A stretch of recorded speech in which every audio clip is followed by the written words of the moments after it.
Tungkol naman sa mga pamilya. Coach Pia, our family has unfortunately gotten used to being distant from one another. We live separate lives.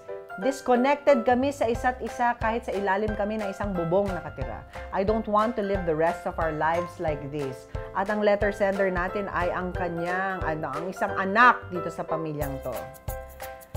It's unfortunate na you are a child and you're feeling lonely. Kailangan sa relationships na mga ganito sa pamilya, ang panliligaw, one-on-one. Isa-isahin mo ang mga family members mo.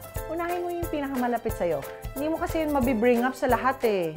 Dahil you will make people uncomfortable sa isang nagdi-dinner kayo, tapos biglang sabihin, alam mo, hindi tayo magkalapit sa isa't isa, kailangan natin mag-change. Mahirap yun, ano? So, unahin mo yung pinakamalapit sa'yo. Kung nanay mo, ate mo, kuya mo, o nakababata mong kapatid. Dahil yun na munang i-cultivate mong relationship, yung one-on-one.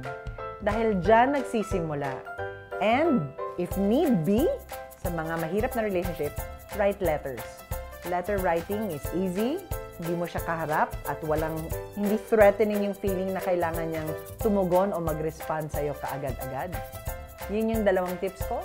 Start with the persons you're close to one-on-one, o di kaya magsulat. Life is too short, so let's focus on what matters. Let's make better life decisions today.